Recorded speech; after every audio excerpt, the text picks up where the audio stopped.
بسم الله الرحمن الرحيم. وما أبرئ نفسي إن النفس لأمارة بالسوء إلا ما رحم ربي إن ربي غفور رحيم. وقال الملك ائتوني به أستخلصه لنفسي فلما كلمه قال إنك اليوم لدينا مكين أمين. قال اجعلني على خزائن الأرض إني حفيظ عليم. وكذلك مكنا ليوسف في الأرض يتبوأ منها حيث يشاء نصيب برحمتنا من نشاء ولا نضيع أجر المحسنين. ولأجر الآخرة خير للذين آمنوا وكانوا يتقون. وجاء إخوة يوسف فدخلوا عليه فعرفهم وهم له منكرون. ولما جهزهم بجهازهم قال ائتوني بأخ لكم من أبيكم ألا ترون أني أوفي الكيل وأنا خير المنزلين. فإن لم تأتوني به فلا كيل لكم عندي ولا تقربون. قالوا سنراود عنه أباه وإنا لفاعلون. وقال لفتيانه اجعلوا بضاعتهم في رحالهم لعلهم يعرفونها إذا انقلبوا إلى أهلهم لعلهم يرجعون. فلما رجعوا إلى أبيهم قالوا يا أبانا منع منا الكيل فأرسل معنا أخانا نكتل وإنا له لحافظون. قال هل آمنكم عليه إلا كما أمنتكم على أخيه من قبل فالله خير حافظا وهو أرحم الراحمين. ولما فتحوا متاعهم وجدوا بضاعتهم ردت إليهم قالوا يا أبانا ما نبغي هذه بضاعتنا ردت إلينا ونمير أهلنا ونحفظ أخانا ونزداد كيل بعير ذلك كيل يسير. قال لن أرسله معكم حتى تؤتون موثقا من الله لتأتونني به إلا أن يحاط بكم. فلما آتوه موثقهم قال الله على ما نقول وكيل. وقال يا بني لا تدخلوا من باب واحد وادخلوا من أبواب متفرقة وما أغني عنكم من الله من شيء إن الحكم إلا لله عليه توكلت وعليه فليتوكل المتوكلون. ولما دخلوا من حيث أمرهم أبوهم ما كان يغني عنهم من الله من شيء إلا حاجة في نفس يعقوب قضاها وإنه لذو علم لما علمناه ولكن أكثر الناس لا يعلمون. ولما دخلوا على يوسف آوى إليه أخاه قال إني أنا أخوك فلا تبتئس بما كانوا يعملون. فلما جهزهم بجهازهم جعل السقاية في رحل أخيه ثم أذن مؤذن أيتها العير إنكم لسارقون. قالوا وأقبلوا عليهم ماذا تفقدون. قالوا نفقد صواع الملك ولمن جاء به حمل بعير وأنا به زعيم. قالوا تالله لقد علمتم ما جئنا لنفسد في الأرض وما كنا سارقين. قالوا فما جزاؤه إن كنتم كاذبين. قالوا جزاؤه من وجد في رحله فهو جزاؤه كذلك نجزي الظالمين. فبدأ بأوعيتهم قبل وعاء أخيه ثم استخرجها من وعاء أخيه كذلك كدنا ليوسف ما كان ليأخذ أخاه في دين الملك إلا أن يشاء الله نرفع درجات من نشاء وفوق كل ذي علم عليم. قالوا إن يسرق فقد سرق أخ له من قبل فأسرها يوسف في نفسه ولم يبدها لهم. قال أنتم شر مكانا والله أعلم بما تصفون. قالوا يا أيها العزيز إن له أبا شيخا كبيرا فخذ أحدنا مكانه إنا نراك من المحسنين قال معاذ الله أن نأخذ إلا من وجدنا متاعنا عنده إنا إذا لظالمون فلما استيئسوا منه خلصوا نجيا قال كبيرهم ألم تعلموا أن أباكم قد أخذ عليكم موثقا من الله ومن قبل ما فرطتم في يوسف فلن أبرح الأرض حتى يأذن لي أبي أو يحكم الله لي وهو خير الحاكمين ارجعوا إلى أبيكم فقولوا يا أبانا إن ابنك سرق وما شهدنا إلا بما علمنا وما كنا للغيب حافظين واسأل القرية التي كنا فيها والعير التي أقبلنا فيها وإنا لصادقون قال بل سولت لكم أنفسكم أمرا فصبر جميل عسى الله أن يأتيني بهم جميعا إنه هو العليم الحكيم وتولى عنهم وقال يا أسفا على يوسف وابيضت عيناه من الحزن فهو كظيم قالوا تالله تفتأ تذكر يوسف حتى تكون حرضا أو تكون من الهالكين قال إنما أشكو بثي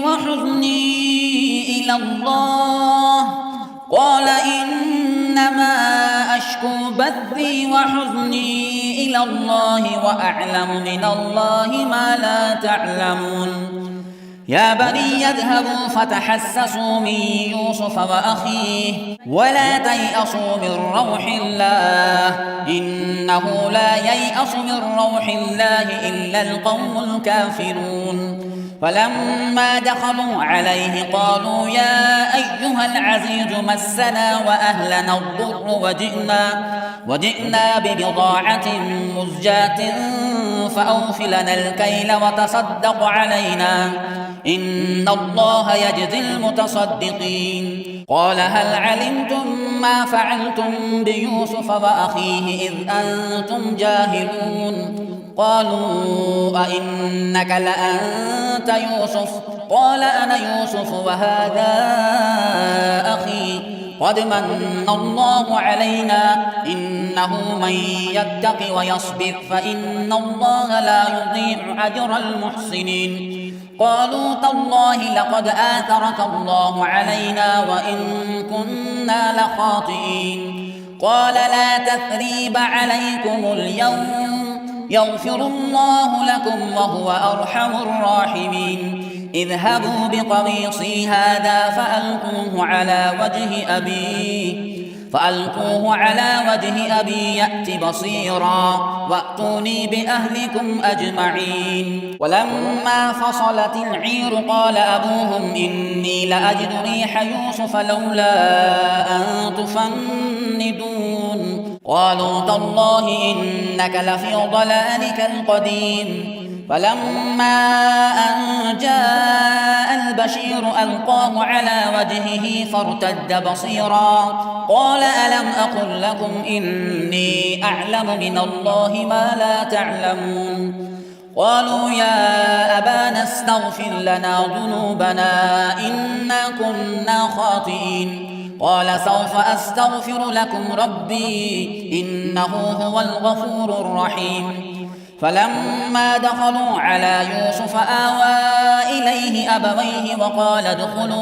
وقال ادخلوا مصر إن شاء الله آمنين ورفع أبويه على العرش وخروا له سجدا وقال يا أبت هذا تأويل رؤياي من قبل قد جعلها ربي حقا وقد أحسن بي إذ أخرجني من السجن وجاء بكم من البدو من بعد أن نزغ الشيطان بيني وبين إخوتي إن ربي لطيف لما يشاء إنه هو العليم الحكيم رب قد آتيتني من الملك وعلمتني من تأويل الأحاديث فاطر السماوات والأرض أنت وليي في الدنيا والآخرة توفني مسلما وألحقني بالصالحين ذلك من أنباء الغيب نوحيه إليك وما كنت لديهم إذ أجمعوا أمرهم وهم يمكرون وما أكثر الناس ولو حرصت بمؤمنين وما تسألهم عليه من أجر إن هو إلا ذكر للعالمين وكأي من آية في السماوات والأرض يمرون عليها وهم عنها معرضون وما يؤمن أكثرهم بالله إلا وهم مشركون أفأمنوا أن تأتيهم غاشية من عذاب الله أو تأتيهم الساعة بغتة وهم لا يشعرون قل هذه سبيلي أدعو إلى الله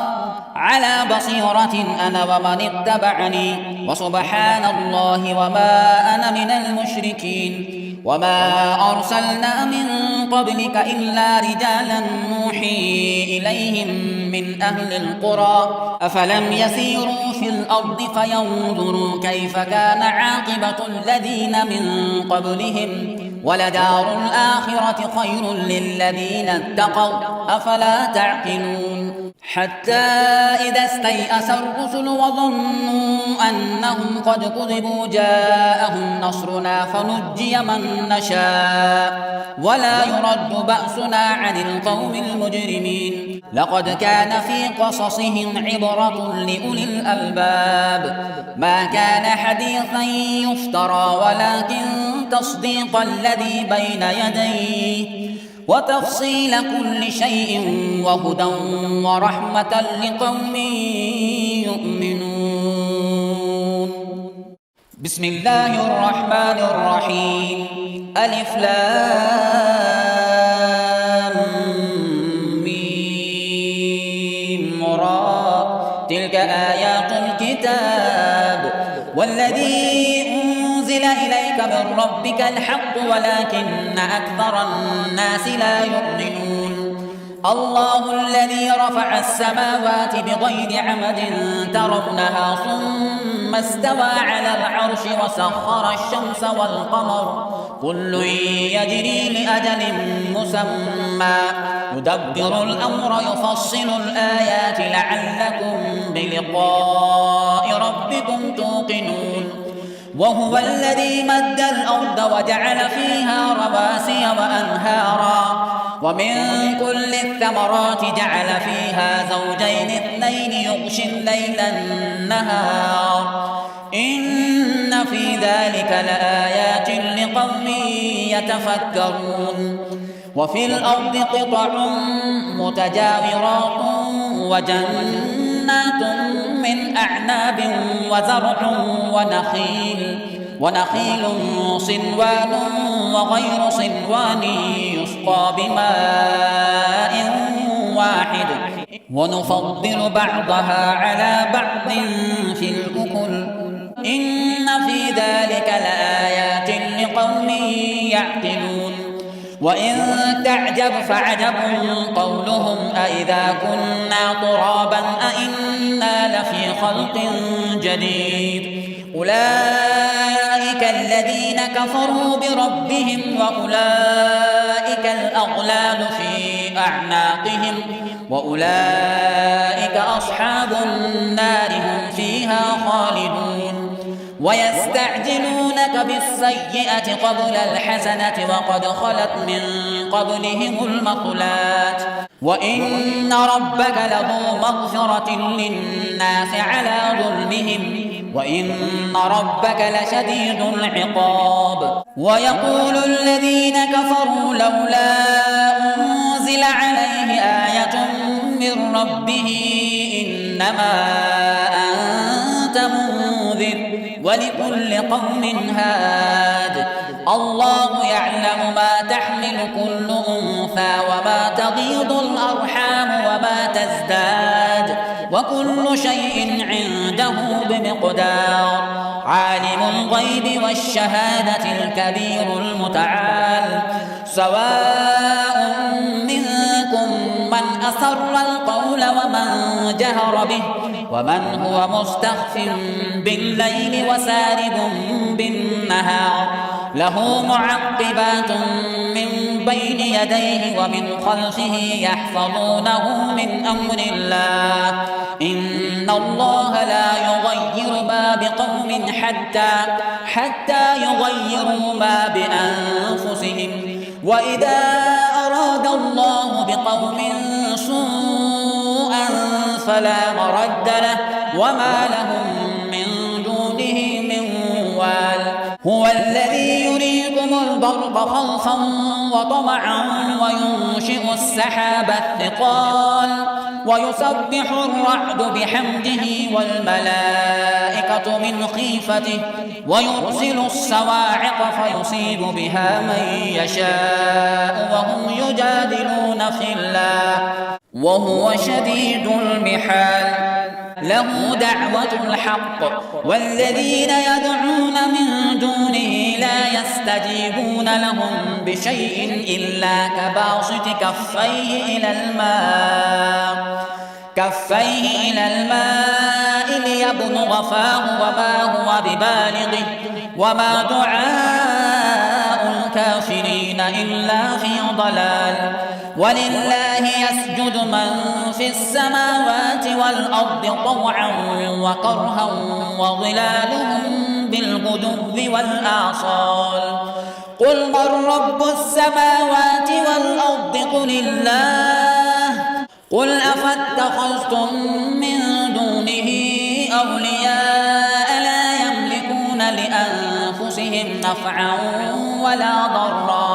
قل هل يستوي الأعمى والبصير أم هل تستوي الظلمات والنور أم جعلوا لله شركاء خلقوا كخلقه فتشابه الخلق عليهم. قل الله خالق كل شيء وهو الواحد القهار. أنزل من السماء ماء فسالت أودية بقدرها فاحتمل السيل زبدا رابيا ومما يوقدون عليه في النار ابتغاء حلية أو متاع زبد مثله كذلك يضرب الله الحق والباطل. فأما الزبد فيذهب جفاء وأما ما ينفع الناس فيمكث في الأرض كذلك يضرب الله الأمثال. للذين استجابوا لربهم الحسنى والذين لم يستجيبوا له لو أن لهم ما في الأرض جميعا ومثله معه لافتدوا به أولئك لهم سوء الحساب ومأواهم جهنم وبئس المهاد. أفمن يعلم أنما أنزل إليك من ربك الحق كمن هو أعمى إنما يتذكر أولو الألباب الذين يوفون بعهد الله ولا ينقضون الميثاق والذين يصلون ما أمر الله به أن يوصل ويخشون ربهم ويخافون سوء الحساب. والذين صبروا ابتغاء وجه ربهم وأقاموا الصلاة وأنفقوا مما رزقناهم سرا وعلانية ويدرؤون بالحسنة السيئة أولئك لهم عقبى الدار جنات عدن يدخلونها ومن صلح من آبائهم وأزواجهم وذرياتهم والملائكة يدخلون عليهم من كل باب سلام عليكم بما صبرتم سلام عليكم بما صبرتم فنعم عقبى الدار. والذين ينقضون عهد الله من بعد ميثاقه ويقطعون ما أمر الله به أن يوصل ويفسدون في الأرض أولئك لهم اللعنة ولهم سوء الدار. الله يبسط الرزق لمن يشاء ويقدر وفرحوا بالحياة الدنيا وما الحياة الدنيا في الآخرة إلا متاع. ويقول الذين كفروا لولا أنزل عليه آية من ربه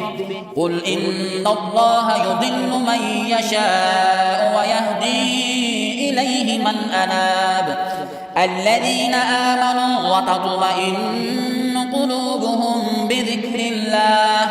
ألا بذكر الله تطمئن القلوب. الذين آمنوا وعملوا الصالحات طوبى لهم وحسن مآب.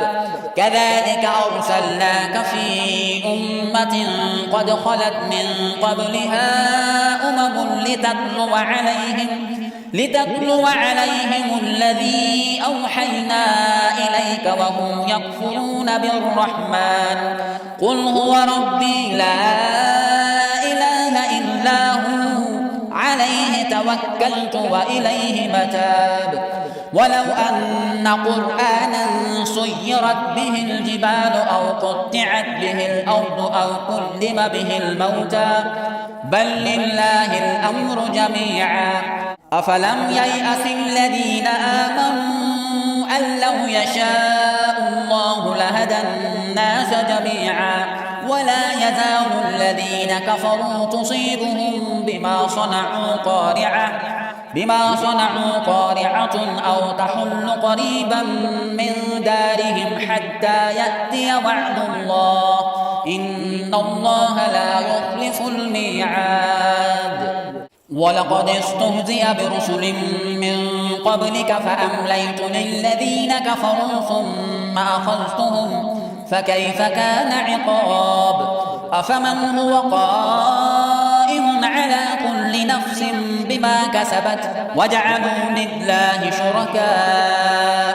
قل سموهم أم تنبئونه بما لا يعلم في الأرض أم بظاهر من القول بل زين للذين كفروا مكرهم وصدوا عن السبيل ومن يضلل الله فما له من هاد.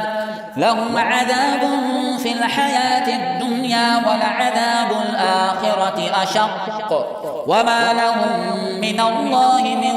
واق. مثل الجنة التي وعد المتقون تجري من تحتها الأنهار أكلها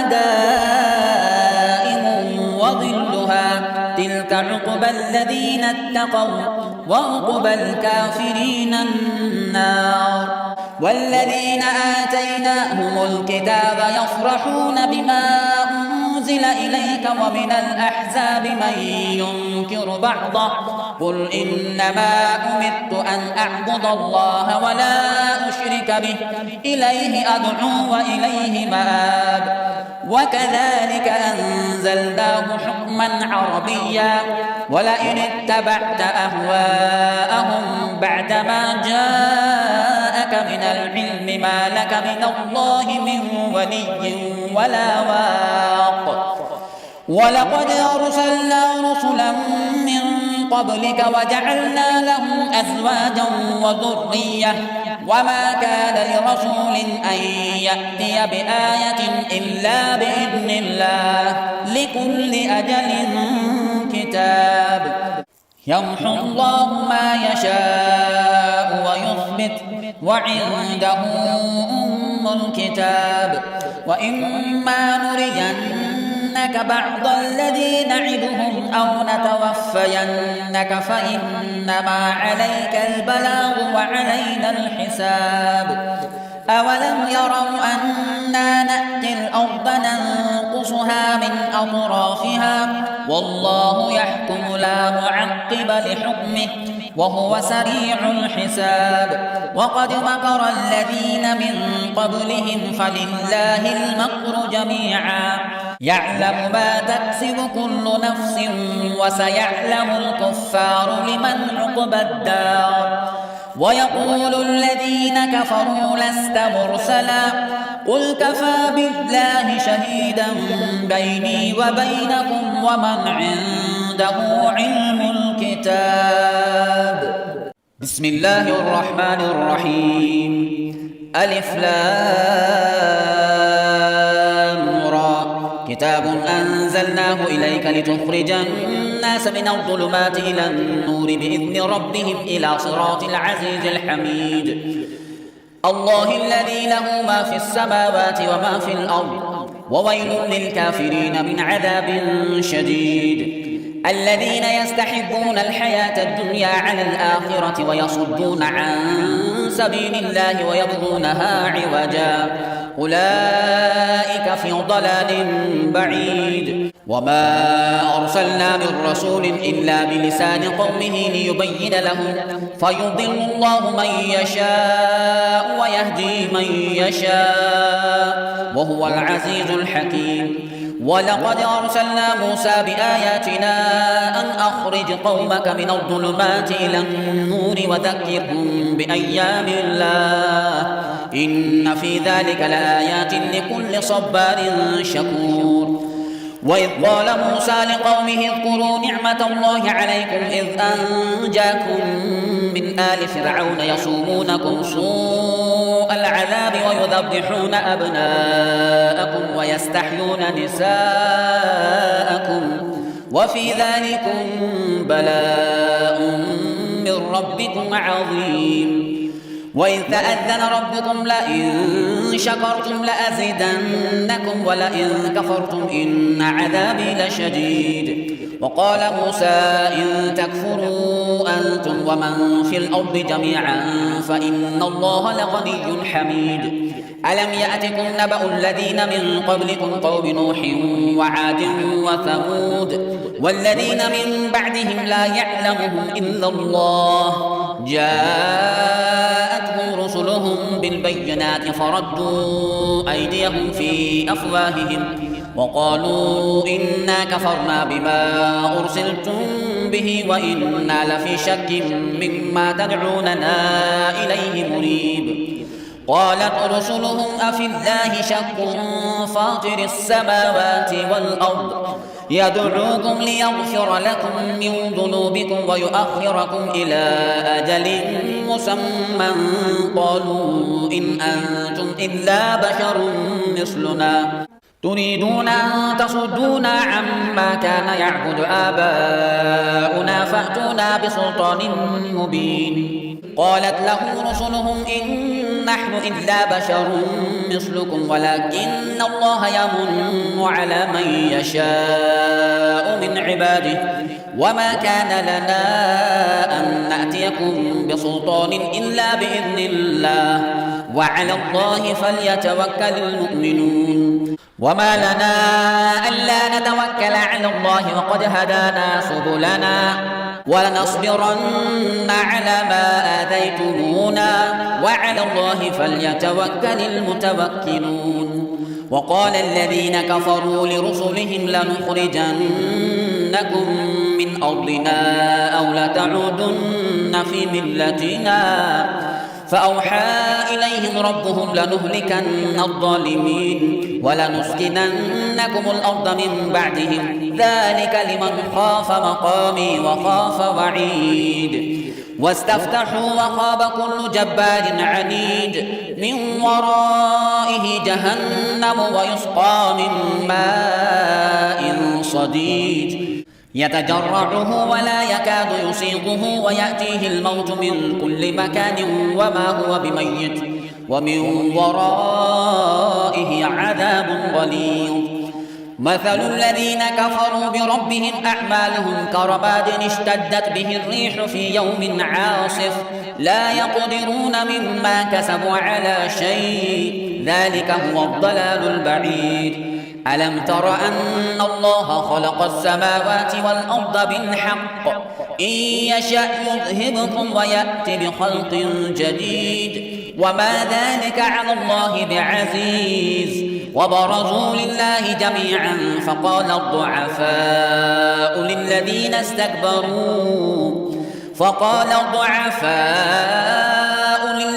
استكبروا إنا كنا لكم تبعا فهل أنتم مغنون عنا من عذاب الله من شيء قالوا لو هدانا الله لهديناكم سواء علينا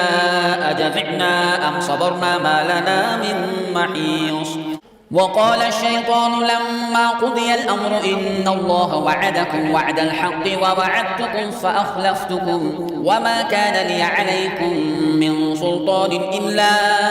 أن دعوتكم فاستجبتم لي فلا تلوموني ولوموا أنفسكم ما أنا بمصرخكم وما أنتم بمصرخي إني كفرت بما أشركتمون من قبل إن الظالمين لهم عذاب أليم وأدخل الذين آمنوا وعملوا الصالحات جنات تجري من تحتها الأنهار خالدين فيها بإذن ربهم تحيتهم فيها سلام ألم تر كيف ضرب الله مثلا كلمة طيبة كشجرة طيبة أصلها ثابت وفرعها في السماء تؤتي أكلها كل حين بإذن ربها ويضرب الله الأمثال للناس لعلهم يتذكرون ومثل كلمة خبيثة كشجرة خبيثة اجتثت من فوق الأرض ما لها من قرار يثبت الله الذين آمنوا بالقول الثابت في الحياة الدنيا وفي الآخرة ويضل الله الظالمين ويفعل الله ما يشاء ألم تر إلى الذين بدلوا نعمة الله كفرا وأحلوا قومهم دار البوار جهنم يصلونها وبئس القرار وجعلوا لله أندادا ليضلوا عن سبيله قل تمتعوا فإن مصيركم إلى النار قل لعبادي الذين آمنوا يقيموا الصلاة وينفقوا مما رزقناهم سرا وعلانية من قبل أن يأتي يوم لا بيع فيه ولا خلال الله الذي خلق السماوات والأرض وأنزل من السماء ماء فأخرج به من الثمرات رزقا لكم وسخر لكم الفلك لتجري في البحر بأمره وسخر لكم الأنهار وسخر لكم الشمس والقمر دائبين وسخر لكم الليل والنهار وآتاكم من كل ما سألتموه وإن تعدوا نعمة الله لا تحصوها إن الإنسان لظلوم كفار وإن تعدوا نعمة الله لا تحصوها إن الإنسان لظلوم كفار وإذ قال إبراهيم رب اجعل هذا البلد آمنا واجنبني وبني أن نعبد الأصنام رب إنهن أضللن كثيرا من الناس فمن تبعني فإنه مني ومن عصاني فإنك غفور رحيم ربنا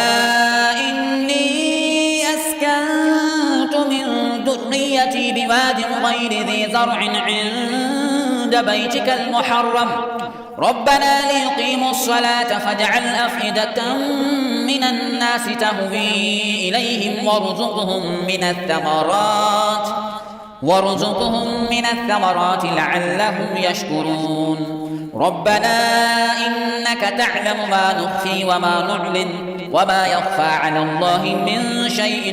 في الأرض ولا في السماء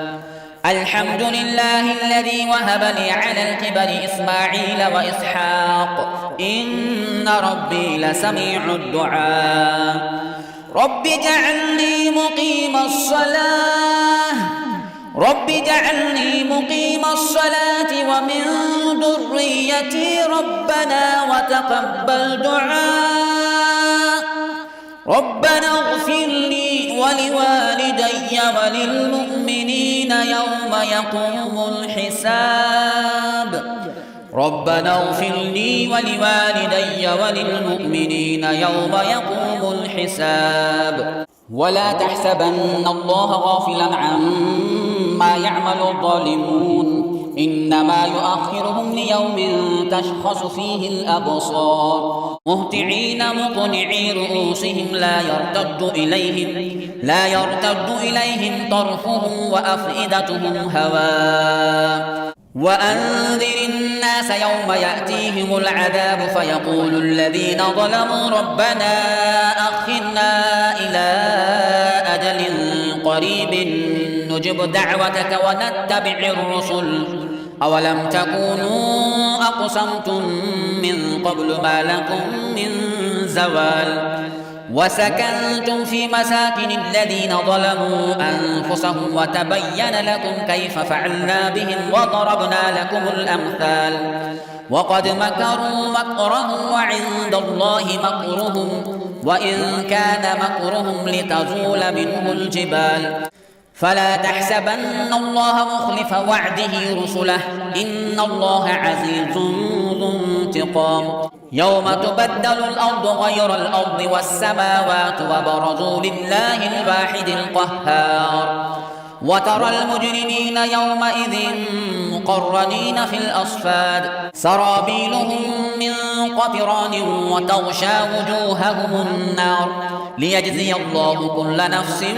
ما كسبت إن الله سريع الحساب هذا بلاغ للناس ولينذروا به وليعلموا أنما هو إله واحد وليذكر أولو الألباب بسم الله الرحمن الرحيم ألف لام را تلك آيات الكتاب وقرآن مبين